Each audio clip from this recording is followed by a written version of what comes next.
have like very quick cooking things, like a noodle packet or something, and then whatever fresh veggies I had, and I would chop them all, put it in with the noodles, throw in some spices, turn on the water, heat it up to boiling, turn it off.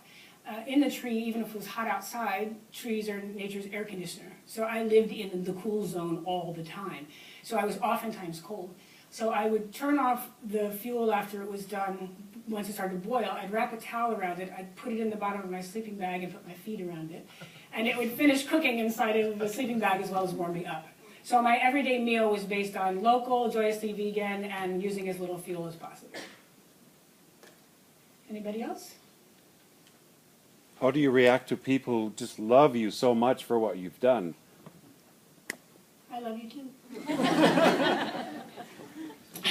You know, it's funny, it's great that you asked that, and just in that, I'm not the person who always used to love, right? So I was a meanie, and I still can be. Especially growing up in violence the way I did, I would hurt people first to make sure they couldn't hurt me. And I had to learn what it is to be a loving person. It's something we're all innately born with, but then things happen and we begin to shut down. And love, to feel love means we have to feel connected. So I didn't really think that in the beginning, right? But I went up into the tree, and I love the redwoods. That part I got. It's loving people that was like, I'll go help the redwoods, I understand that. But early on, I had to start learning a different way because I literally had people trying to kill me. And when the loggers first came up, I'd like start preaching them. You know what you're doing, blah, blah, blah, blah, blah, blah, blah. And they would say, F you, and then start their chainsaws and start cutting trees. And I was like, okay, clearly I'm not being very effective, no am I? And I had this aha up there that's still a big part of my life and my work now, which is, would I rather be effective or would I rather be right? And I figure we've been right for a really long time, and why is our world in such a mess? Like, if right was all it took, our world would be different. So there must be a missing piece, and I realized that missing piece was connection. And so I realized I couldn't like talk down at these loggers. In many cases, they knew a heck of a lot more than me. They're like third and fourth generation loggers. I've been in California for a week, you know, like, who am I to tell them? So I started learning these tools for how to connect. And really at the base of all of these tools is really love.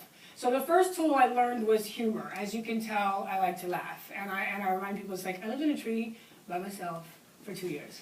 That's kind of funny. Like, it's actually kind of funny when you stop and think about it. Like, that's whack. And then I was, you know, most of the time I was the only one around, so I had to get good at laughing at myself because it was the only constant material. So I just got good at laughing at myself. So when people start making fun of me, I'm usually like, that's the best you can do? Like, really? Bring it, because that's nothing. So being able to laugh and being able to laugh at ourselves is a form of love in action. It's a way of dissolving the disease of disconnect that makes us think we're different and on different planes from one another. The second tool I learned that really at the base of it is love is ask questions and care about the answers. Because probably most, if not all of us in this room, have had someone ask us a question at least once, if not more than once, when we knew they were asking us a question to try and manipulate us into a point where they could tell us what they wanted to tell us. Anybody else ever had that experience? You? It doesn't feel good, does it? It's like, ugh, I feel like I want to take a shower after that. Like, that's just, ugh. So I realized that love in the tool of conversation would be ask a question and actually care what they have to say.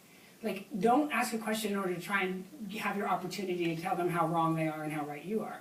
Even though I tell people, like, I'm sure that I'm right. And I'm sure that if I ran the world, it'd be perfect. But since I don't get that option right now, to try something else. So ask a question because I care to get to know them as people. Another way that love shows up in my life is in choosing to be connected even when I don't want to be. And I'll tell the story and then maybe, feels like we probably want to end. It's a great story that kind of, that says, what do I say about people who say they love me and I say I love you too? There was this one day, I'd been up in the tree for about a year. It was deer hunting season. And this day, this truck pulls up on the logging road. These guys jump out and bam, bam, bam, bam, bullets start ricocheting off the tree. And I freaked. You know, I'm a human being, of course I freak. And I tell people, it's funny, but it's also true in my life, that on more than one occasion, including this occasion, I had a whole string of 4-letter words that came into my mind, and love was not anywhere on the list. All kinds of words, love wasn't there. But I had done this work already, so I knew that like being right was probably going to get me killed. If I tried to prove to them they were wrong for trying to kill me, they have guns, pretty sure they're going to win. So I used another tool in the toolbox, which is take a deep breath. We hear about it in like meditation and yoga and things like that, but on a biological, physiological level, our little control unit, we are animals, we're the human animal, we are animals. We have fight, flight, or freeze. That's a part of our genetic makeup, fight, flight, or freeze. We have evolved where we can actually make a different choice. But we can't make a different choice if we're caught in that moment. And the interesting thing is the little control unit for fight, flight, or freeze is at the very base of our lungs. And that is why if we start to panic and we don't breathe deep, we start panicking more, our breath gets more shallow, we panic more, our breath gets more shallow. Have you ever felt that in your body? Like, or when we're anxious or upset, we feel ourselves getting constricted. It's actually because when we don't breathe deeply, we're actually starving that physiological, biological control unit, telling it, you have a right to panic, freak, smooth out. When we take a deep breath, the lung actually pushes on that spot and tells it, it's okay. This might not be the best situation, but you're probably not going to get eaten by a tiger. You're going to be okay. Chill. So I shared that just because it's a really important tool. It's amazing how important just taking a deep breath, conscious deep breath, can completely change the situation. So I took a deep breath because I knew I couldn't access love if I didn't take a deep breath, because if I didn't take a deep breath, I was in fight, flight, or freeze. And if I fought, I was going to lose because they had guns. I couldn't run away because I was in a tree. And I was freezing already, but I wasn't sure how long that was going to last. So I had to find a different option. I took a deep breath, and when the guns were done shooting, I yelled down to them, hey, do you guys feel better? And I heard them mumbling amongst themselves. It's 18 stories away, you understand? And then they yelled up, what? And I said, well, I know when I'm angry, there's nothing like a good venting to make me feel better. And after a venting like that, you guys must feel great. And then they talked amongst themselves, and then they yelled up, you are, fill in the blank with a bunch of cuss words, crazy. And I yelled back down at them, I've been in a tree for nearly a year, and you're just now figuring out that I'm nuts. It took you long enough. And they started laughing, because it's kind of funny.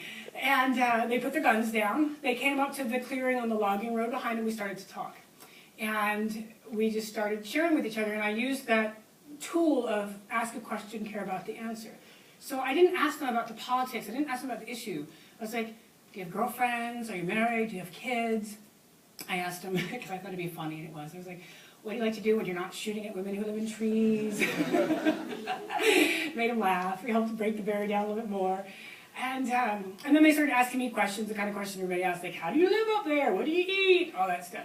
So when they asked me about what I eat, I told them I'm a joyous vegan. This is why I choose to live lighter on the planet if I can. And I choose to eat organic when I can because I prefer not to pollute the planet and my body. I'm like, you know, it's amazing that we now have legal amounts of this thing that has a skull and crossbones on it. I'm like, I just find that weird. I don't know about you guys, but I find it weird that we have legal amounts of stuff in containers that has a skull and crossbones. That kind of freaks me out. So I do my best not to eat food that has been sprayed with stuff that has a skull and crossbones on it. I just figured it's probably not a good idea. So then they laughed about that. And we just chatted for a while, and then eventually they were ready to go. And then they yelled up to us, okay, Miss Butterfly, we're leaving. Sorry for shooting at you.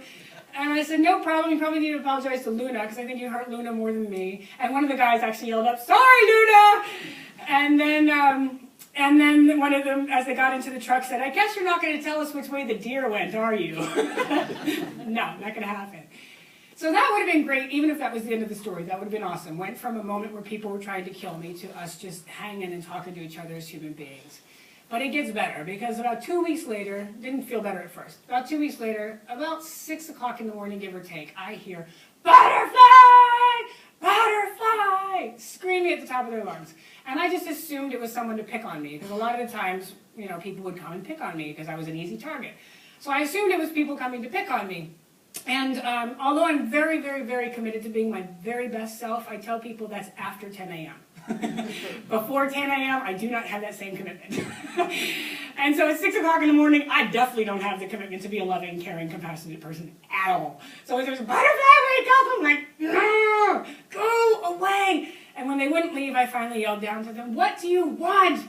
And they yelled up, do you remember us? We were the guys shooting at you a couple weeks ago. And I was like, no, I forgot. Thanks for reminding me, appreciate that. And they said, well, we brought you food and supplies, but our supervisor's coming up. You have to hurry up and lower down your bag, because if you don't, we're going to get caught. Now you have to understand, my bag that I gather my food on is also attached to the line.